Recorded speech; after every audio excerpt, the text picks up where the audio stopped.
Bonjour, dans cette petite vidéo, je vous invite à découvrir un peu le monde des organisations dialogiques. Alors, ça sera le premier épisode d'une petite série. Et en fait, c'est tout un tas de trucs et d'astuces et surtout un état d'esprit pour basculer du changement prescrit au changement génératif. Et en fait, Dieu sait que c'est très utile dans nos transformations agiles pour qu'elles perdurent, parce qu'aujourd'hui, on subit quand même trop l'agilité par des conduites de changement descendantes et qui ne restent pas. Alors, en fait, c'est très lié aussi quelque part aux approches narratives. Ce qu'on va aller chercher en fait dans les organisations dialogiques, c'est de permettre aux personnes et à tout le monde non plus d'être simples acteurs du changement, parce que quand on est acteur du changement, on nous a déjà écrit le scénario, mais que tout le monde redevienne auteur en fait de ces évolutions de sorte d'organisation. Donc finalement, de passer des conduites de changement où on ressort de là pas hyper en forme, d'aller vers des conduites de changement qui vont être portées par les personnes, qui vont être génératives et qui devraient perdurer dans le temps. Donc voilà, il va y avoir, je vais vous présenter les deux cycles qu'on connaît aujourd'hui. Donc ce qu'on appelle la voie diagnostique, celle du changement prescrit, qui est malheureusement trop connue. Et puis je vais vous emmener un petit peu dans la voie dialogique. Vous présenterai les grands axes. Puis dans les épisodes suivants qui viendront début 2023 ou sur le premier trimestre 2023, je vous emmènerai dans le détail en fait, donc comment je fais pour réussir à mettre en œuvre tout ça. Alors, la voie diagnostique, c'est d'ailleurs quelque chose que j'ai trop subi quand j'étais notamment dans mon entreprise avant d'avoir monté Rupture 21. Et en fait, c'est un rythme en fait de transformation qui s'opérait à peu près tous les 3 ans. Tous les 3 ans, ça correspondait à peu près à la période où on avait un nouveau grand chef en fait qui arrivait, comme si c'était à peu près ouais, la durée d'obsolescence programmée de ces gens-là. Et en fait, quand ils arrivaient, ils commençaient par dire qu'il y a un problème, encore un problème, encore un nouveau problème, puis passer du temps à le définir, ce problème, ce qui crée une ambiance quand même, quelque part, assez sympathique.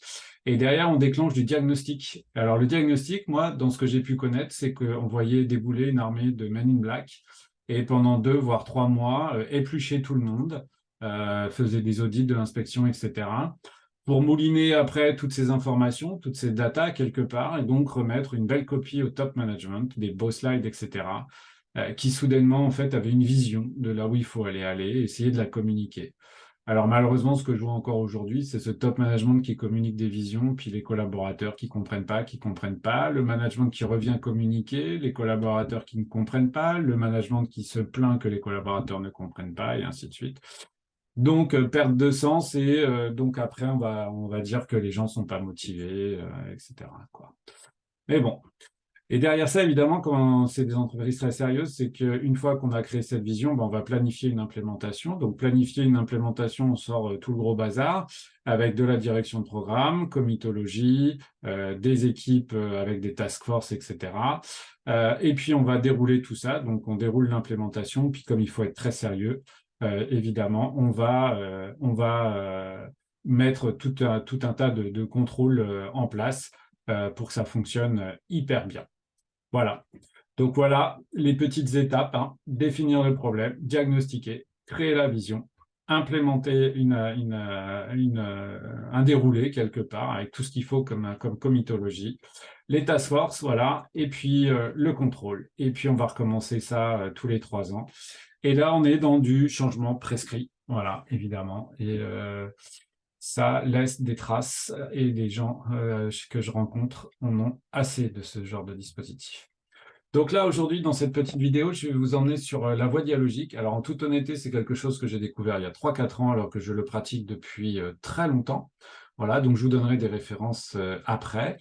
Juste pour vous faire peur, en fait, ça s'appuie en fait sur pas mal de principes ou de théories du constructionnisme social qui a commencé à émerger dans les années 50 par des sociologues, psychologues, ethnologues, etc. Mais quelque part, c'est des gens, ils en sont venus à une conclusion en nous observant que le meilleur outil qu'on ait nous, être sociaux, pour co-construire quelque chose, bah, c'est le dialogue. Donc des dialogues constructifs, des dialogues structurés, pour que ça fonctionne bien. Donc l'idée de la voie dialogique, c'est de recréer en fait des espaces de dialogue, évidemment, bien préparés pour que bah, les personnes puissent construire ensemble. Donc, construire ensemble, c'est socialement, en fait, leur avenir, quelque part. Alors, on va descendre dans les différentes parties de la voie dialogique. On va y aller plus doucement ce coup-ci. Alors, on commence donc dans la boucle précédente, on était là à déclarer qu'il y avait un problème, ça allait pas, ça marchait pas, etc. Ici, on va être dans une autre approche. On va clarifier qu'il y a un changement adaptatif à opérer. Donc déjà, moi, ça me séduit beaucoup plus parce que changement adaptatif, ça veut dire qu'on est en train d'évoluer. Et si on n'évolue pas, évidemment, on va péricliter, voire disparaître. C'est l'évolution humaine, c'est l'évolution de la vie, etc.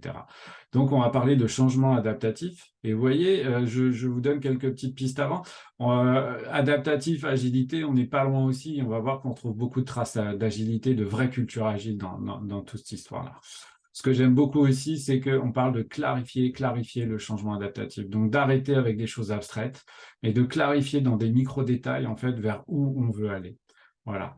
Et donc, c'est là, je peux vous déjà donner une info, quoi, c'est qu'on utilise, nous, tout un tas de techniques qui viennent du monde de la thérapie brève, du coaching bref, avec des questions puissantes, etc., pour aider, en fait, les personnes qui veulent aller vers le changement génératif à apprendre à clarifier ce qu'ils veulent et à chasser les abstractions. De sorte qu'une fois qu'on a clarifié vraiment le changement adaptatif à opérer, l'idée de ces stratégies-là, c'est d'engager un maximum de personnes, puisqu'on est dans du constructionnisme social, pour pouvoir vraiment fabriquer le monde de demain. Et donc pour ça, on ne va pas forcer les gens, on va changer d'optique, on va les inviter. Donc on va apprendre à formuler une invitation attractive en fait. Et ça aussi, c'est pas simple. Et là, on utilise beaucoup de techniques qui viennent du host leadership. Donc je vous donnerai aussi des références tout à l'heure, parce que le host leadership, la posture d'hôte, donc dans celle où on est en train d'inviter des personnes et d'arrêter de les forcer, va être extrêmement utile pour cette partie-là. Et une fois qu'on a formulé une invitation attractive pour essayer d'embarquer un maximum de personnes, on va embarquer toutes ces personnes dans ce qu'on appelle des espaces génératifs de créativité et d'engagement. Donc, c'est des espaces qui vont être facilités d'une façon particulière ou via des dialogues qui vont être structurés. Donc, c'est là qu'on peut utiliser des techniques aussi qui viennent du monde du solution focus. On peut utiliser, moi j'utilise beaucoup de liberating structure à ce moment-là, de permettre aux personnes donc de fabriquer ensemble des petits bouts de solutions qui vont permettre d'avancer et d'opérer ce changement adaptatif. Et là, ce que j'ai trouvé extrêmement génial dans la voie dialogique, c'est qu'on va laisser ces personnes tester leur embryon de solution et donc de réaliser des expériences auto-organisées. Donc, on est complètement connecté à la culture agile que nous aimons beaucoup et c'est très disruptif, évidemment, dans certaines entreprises de pouvoir permettre à des personnes de réaliser des expériences auto-organisées. Mais c'est comme ça qu'on va procéder. Et puis derrière, on va apprendre aux gens à apprendre des résultats, à apprécier en fait ce qui s'est passé. Évidemment, on aura réellement appris quand on aura réussi, mais même des expériences, elles ont le droit d'échouer. Hein, donc c'est ce qui permet d'expérimenter des choses, apprendre quand même des échecs et qu'est-ce qu'on peut en tirer pour la prochaine fois, quoi. Évidemment, derrière, on va déployer les réussites. Donc voilà en fait ce qu'on va trouver derrière la voie dialogique. Et donc après, il y a tout un tas de ruses quelque part, évidemment, pour actionner ces différentes parties. Voilà. Donc comme je vous l'ai dit, en fait, on est très connecté à la culture de l'agile, quelque part, puisqu'on va avancer vraiment de manière itérative et incrémentale. On va embarquer un maximum de monde donc dans des schémas collaboratifs en assurant la sécurité psychologique des personnes. Et on va délivrer rapidement, en fait, de la valeur. On va également avoir un temps réflexif en permanence par rapport aux résultats de cette expérience et l'amélioration qu'on va permettre, en fait, ou l'évolution qu'on va permettre, va ne se faire que via des expériences. J'ai retrouvé, en lisant des livres que je vais vous recommander derrière, en fait, ces gens-là parlent d'agilité toutes les 3 pages, sans, je pense, connaître ou voir citer notre manifeste agile ou autre. Donc là, j'ai trouvé vraiment des choses qui m'ont énormément plu, quelque part, et très connecté donc aux travaux d'Alistair Cockburn, et puis donc ce fameux cœur de l'agilité. Donc j'ai trouvé que c'était extrêmement intégratif, tout ça. Alors les bouquins, c'est beaucoup en anglais aujourd'hui. Donc il y a un bouquin, donc vous allez trouver tout ça sur le BMI Institute avec Jared Bush par exemple qui est derrière tout ça. Il y a un gros bouquin bleu qui est pas forcément facile à trouver, qui est un bouquin collectif très riche à l'intérieur. Donc vous pouvez, si vous avez le courage, vous plonger directement dedans. Sinon, ce que fait le BMI aujourd'hui, c'est qu'ils sortent les chapitres principaux en fait de ce livre-là pour en faire des petits livres pratico-pratiques 200 pages. À la limite, s'il y en a un par lequel vraiment qui couvre énormément de choses, prenez Hosting Generative Change de Mark McErgo, qui est la personne qui est le co-auteur du Host Leadership aussi, qui est très bien. Et puis tout ce qui concerne la dynamique du changement génératif par Gervais Bush aussi est une super approche.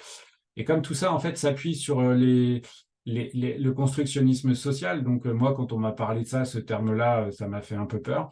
Heureusement, on a pu me recommander un petit livre en français de 100 pages de Kenneth Gergen et de Marie Gergen, qui est extrêmement simple à lire, très pratico-pratique et qui met tout de suite vraiment l'accent sur voilà, l'importance du dialogue structuré. On n'est pas là pour faire du blabla. Et en quoi le dialogue est vraiment l'outil principal qu'on va devoir utiliser pour pouvoir avancer ensemble.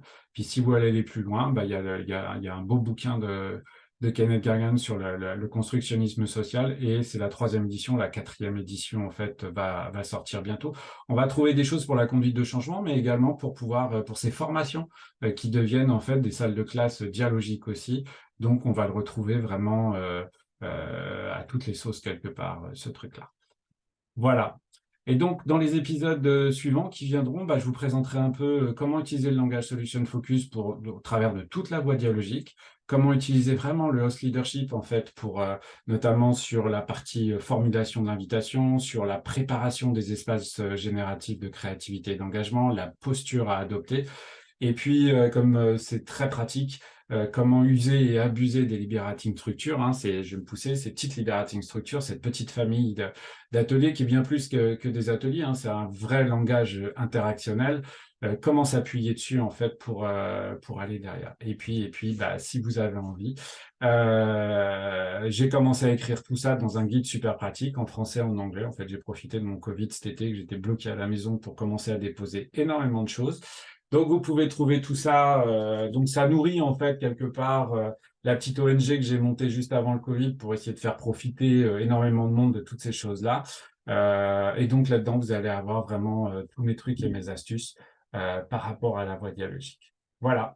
Et ben, écoutez, avec tout ça, je vous souhaite un bon voyage. Et puis, j'essaierai de faire pas mal de conférences dans les Agile Tours, etc. l'année prochaine pour essayer de présenter tout ça, parce que c'est vraiment une approche qui est juste extraordinaire et surtout qui réinstalle le dialogue entre les personnes dans les organisations.